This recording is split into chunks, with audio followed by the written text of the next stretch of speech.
Hey everybody, Rob DeLessio, Taste of Retirement. Today what we're doing is a braised Korean short rib taco. Super simple, but it's absolutely awesome. It takes a little bit of time, but it's so worth it. Come on, let me show you how.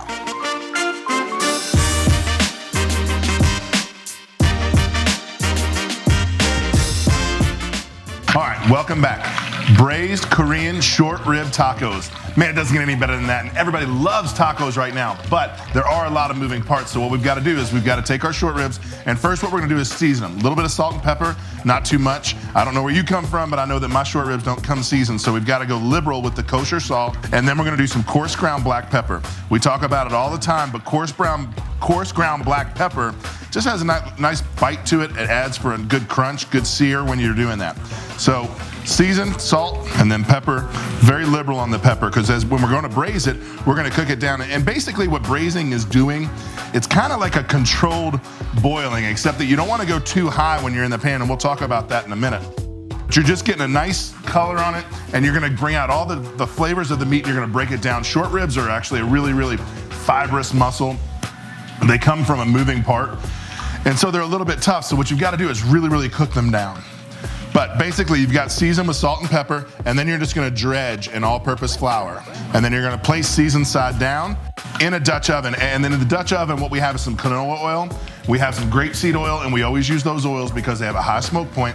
And then we've got some unsalted butter. And we put a little bit of butter in there because it's gonna add flavor. If you put too much in there though, it's gonna brown, and it's just not gonna be good for this dish. So short ribs, the reason why short ribs really gained popularity, kind of like chuck roast and kind of like flank steak and all that, it's an inexpensive piece of meat. And back a long time ago, you know, people wanted to use every bit of the cow, if you would.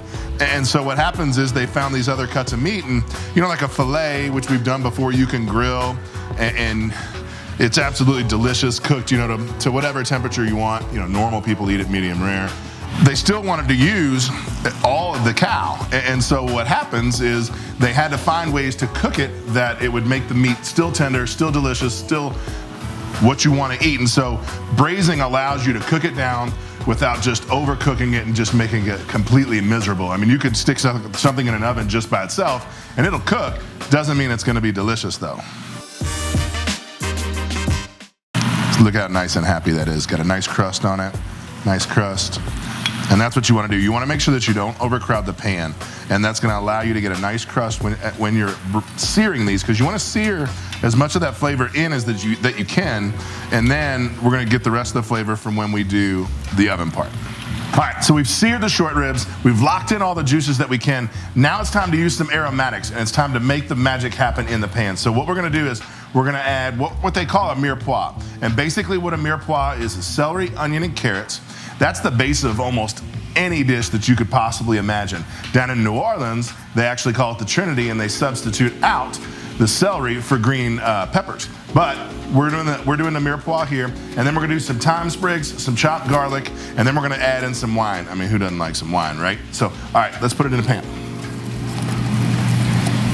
And all you wanna do is you wanna do big chunks, let them get in there, let them get a little happy, and then we're gonna add the short ribs back in and put it in the oven and make the magic happen.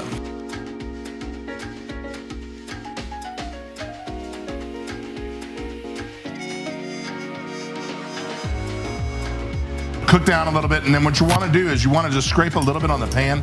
The meat will actually leave these little bits of heaven on the bottom of the pan. You wanna make sure you scrape those off, and then you're gonna raise the temp back up. It went from high to low and then back up to medium, and then just reduce it down for a little bit. Once the onions become a little bit translucent, we're gonna put the short ribs in, put the wine in, and then we're gonna go into the oven. All right, so it's reduced down. We're gonna add the short ribs back in. If you could scratch your phone and smell this, you'd be drooling. You might be drooling anyway.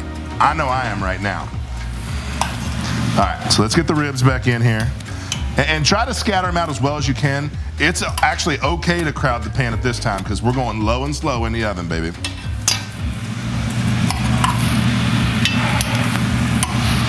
And then once I get them all in, I'm actually gonna mix it up a little bit. That way we've got some on the bottom, we've got some of the aromatics on top, some in the middle, and then of course the wine brings the magic. Things I wanted to tell you is that a lot of short ribs are made very, very similarly. in that you pan sear them, and then you use the mirepoix, you use some aromatics, you use some wine, and then you reduce it out in the oven. And now we're gonna do a Korean Asian style short rib tonight. But there are times you could do this with mashed potatoes and some country style gravy, or maybe put them in a taco and put like a salsa verde sauce, or maybe some kind of adobo sauce, and then you've got a Mexican style, but very, very similar each way. Okay, it's reduced down, still smelling amazing.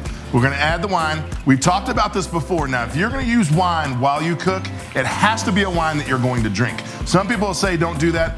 That doesn't make any sense. So if it's a wine that you like to drink, it could be a Cabernet, it could be a Merlot, it could be a Zinfandel, it could be a Pinot Noir, but you wanna have a little bite to it, but make sure it's one of the quality level that you're going to drink.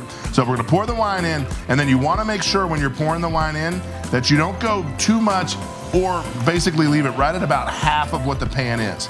Otherwise, you're gonna end up boiling it and making a soup. We're still trying to let some dryness go on in there.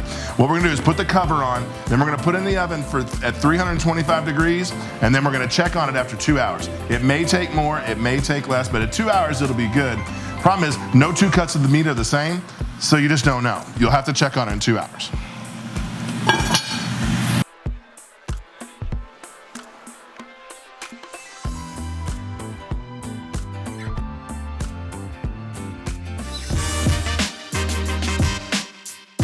For this week's financial topic, we're gonna cover the question of what types of annuities are available. And basically there are 3 types of annuities. And there's a ton of misinformation, especially if you get out on the internet and you just start doing all these searches on your own. Basically it's this. There's a variable annuity, there's a fixed annuity, and there's a fixed indexed annuity. With a variable annuity, you are subject to market risk, and you'll have some of the highest fees that there are in the financial services industry. So it may not actually line up with what your goals are for it. With the fixed annuity, if you're looking for safety, it will provide all of that to you. But where are interest rates right now? They're really, really low, right? Almost all-time lows. So the returns on fixed annuities are gonna be just the same. You might get 1.5%, 2%, maybe 2.5%. If that's what you're looking for, that may be what you want. Fee exposure is gonna be minimal to nothing, but like I said, it could keep you behind inflation, at least historically. And then finally, there's a fixed index annuity. What the fixed index annuity allows you to do is it allows you to enjoy the market's growth while it's growing, but it doesn't subject you to any losses when it's at risk. So you can still grow, you should stay ahead of inflation, and again, fees can be very, very minimal or not at all. They also offer oftentimes a guaranteed lifetime income. So if that's something that you're looking for, it may be an option for you. But check with a financial professional and see if one of those options is best for you. Now, let's get back to the yummy stuff.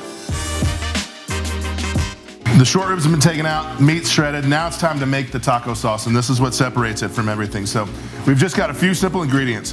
What we're gonna do is we're gonna take about 3 tablespoons of guacamole sauce, and you can get this at any Asian market, maybe even Whole Foods. Then we're gonna take 3 tablespoons granulated sugar, and then we're gonna go 3 tablespoons of soy sauce. And you can eyeball that, it doesn't have to be exact. And last thing I like to do is I make a General Tso's, and I'm gonna take a couple tablespoons of that. And if you want the recipe for that, click the link above and you'll get it right there. After you've had the Korean taco sauce made, all I do then is just generously pour it over the meat mixture, and then we're gonna toss it around just to incorporate it, and it'll just add all of that flavor to it. All right, short ribs are ready. We toss it in the Korean taco sauce. We've got a little bit of that General Tso's sauce, and now all you gotta do, white corn tortillas. You gotta make sure you do white corn. That's a traditional taco thing. If you don't like them, like my wife doesn't like white corn tortillas, you can buy flour tortillas and it'll work. This is just a bit more traditional for an Asian taco. I don't know how traditional that is. But get a pan, skillet, I've got it on high, and you're just gonna go about a minute or so on each side. You basically just wanna brown them a little bit, crisp them up a little bit. And it's just gonna add to a much better bite. Okay, tortillas are toasted, got a nice little crisp to them, but still some give. You're gonna just take some meat. You don't wanna go too much, you don't wanna overstuff it. Literally, it's this simple. And then garnish it with some green onions. There you have it, braised Korean short rib tacos. If you wanna know more about this recipe, subscribe to our page. You can also click the link above and see all of our past episodes. I'm Rob D'Alessio, and this was A Taste of Retirement.